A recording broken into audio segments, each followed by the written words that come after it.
Right, it's you, Mick. My Jane. Mick Sorby. Obviously, you were on board with Warcry Publishing. There's another fella who's on with Warcry Publishing. I've got a lot of time for. He's a fellow monkey hanger as well. One of your lot. This one looks a bit like a monkey. In fact, is Richie Horsley.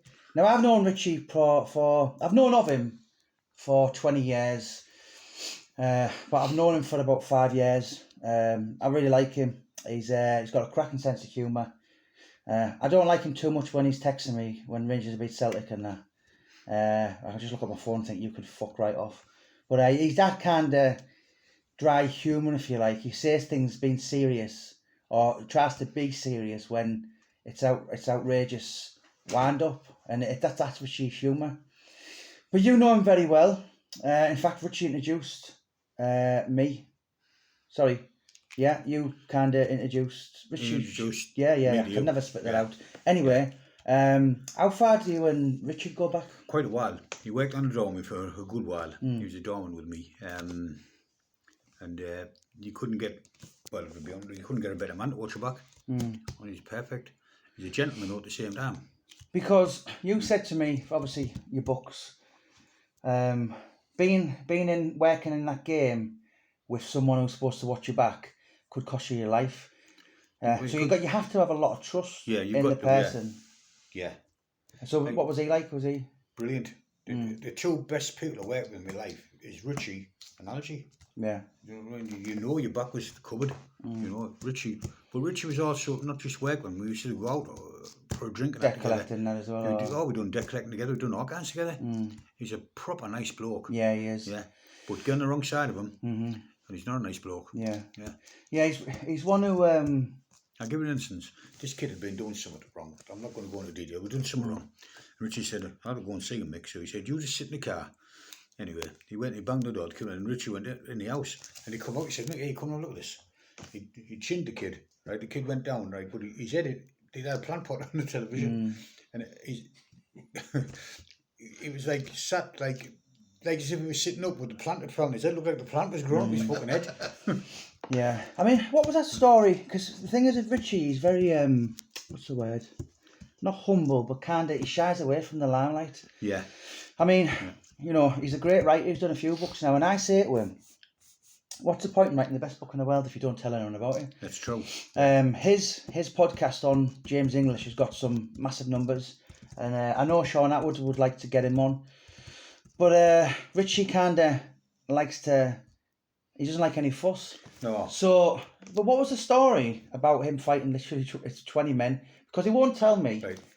But you were there, you watched it. No, I wasn't there. I'll tell you what happened, right? I know exactly what happened because we spoke about me and Richie. What happened? I'd had a night off work. I wasn't too well. And Richie had gone to work, then he'd gone to the Cotton Club. And there was a bus trip in, these Corriman. I can't remember if it was he's in the lane or somewhere they were from. And one of them was very chewy. Yeah. And Richie ended up clipping him and fighting was sad. But you know, that lad Richie, I'd tell you how good he is, right? He'd done 8 of them were unconscious before they got him. Really? 8, yeah. Yeah. I mean, you said to me the other day, you said some of the bouncers were just looking in disbelief as if... They'd never ever tried to, they didn't try them, just watched. Do you know what I mean? And they're doing the same job as them, do you know what I mean? They should have been there to help them. He'd have helped them. Yeah. Do you know what as well? Richie was drunk.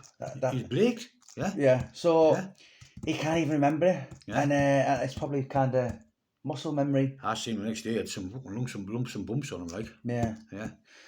But no, he's someone who I like, and I often ring if you need to speak to someone I can trust. They never completely beat him. He still kept on his feet. Yeah. Yeah. Yeah. But the other doorman, I was ashamed to say I knew them because it didn't help him. Yeah. No. Yeah. Everyone in Hartlepool knows Richie. And I've got a lot of time for him. There's not many people who don't like me. Loads and loads of people that not just like him, we've got respect for him. Yeah. Because he's ended with his big carry on his head. Do you know what I mean? He's earned the respect. Do you know what? He could have done something in the boxing game, but by his own admission, he didn't have the dedication, he didn't have the discipline. He can fucking eat when he wants to. Yeah, you know, I've seen him on the pads and I've seen him boxing, but, you know, for as good as amateur as he was, you've got to be that special to kind of, you know, I think Richie probably would have been coming in from a club the time he probably should have been going out doing his road work. Yeah, do you know what? I'm proud to say I know him. He's my friend. Yeah, because obviously a lot of people now, Mick, know you're fighting with cancer. Yeah. And you said, you know, for the time I've got left, I won't suffer fools gladly. Yeah. And I won't have anyone in my company, any bullshitters. No, I won't. I don't need them. But Richie's one of your close ones. A very close friend, yeah. Yeah. He was on the phone this morning to me. Was he? Boom, the show was, yeah. It's nice that. Yeah, he's do you know he's a fantastic writer, and I'd really like to see him get a bit more prolific. He's dry as sticks though, isn't he? Oh, he is. Do you know I've been there's another kid in Alpo just like me now called Biff Armstrong. Yeah, he's messaged me. He's a boxer. He's got in touch. Can I give him a little shout out? Yeah, of course you can. Biff, thanks for the t-shirts, mate. Do you know I was supposed to see him on Saturday and buy one? But still in the ship. Yeah, that Biff Armstrong fought Peter Richardson. He fought Shane Neary.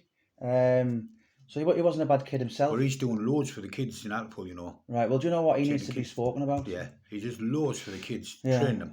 Yeah. Tell you what. Tell him to get in touch with me, and I'll put something on the page for his thing. Then, mate. But going back to Richard, Richie Horsley, father, author, bare knuckle fighter, boxer, family man, piss taker. He's got a lot of. There's a lot of things that you could. But he's genuine. Very genuine. Yeah. And you know, I used to go to his house because he lived with his mum. And his mum, what a lovely woman she was. And she made you very welcome every time you went. As if as if you'd come on in, we have a cup of tea. Can you tell us? Can you tell us the first time you ever met Richie? Because I think it's hilarious. Well, I couldn't remember. I can tell you the story. Yeah. Richie was about. I was working in Casper. He was a young teenager. Yeah. Just started going out with his mates, and he was getting late on, and Richie popped his head down and said, "Here, mister, can we come in there?" And you popped your head out and went, "Here, you, fuck off." And Richie said, "Oh, please, mister, let us in." I tell you what I think it was good, that lad you done a book about, that was on, can't remember his name. You've done a book about him. He was on the drugs and he wrote the drugs and that, and he's that waste of space. No, the pal of Richie's. Not the tax one. No, not the tax. I was going to say. Not him. Yeah. No, another lad. No, I can't remember. I can't remember anyway. But going back to Richie, big love, Richie. Proper fella, proper heartily pulled man. Yeah. Proper monkey hanger. Even looks like a monkey, that one. Richie, you know, when this cancer gets the better of me, I want you to be one of the people to carry me cup and mate. I love you to bits. Yeah, there you go. Can't say any more than that in the tribute. You can't ask me, because you're carrying me.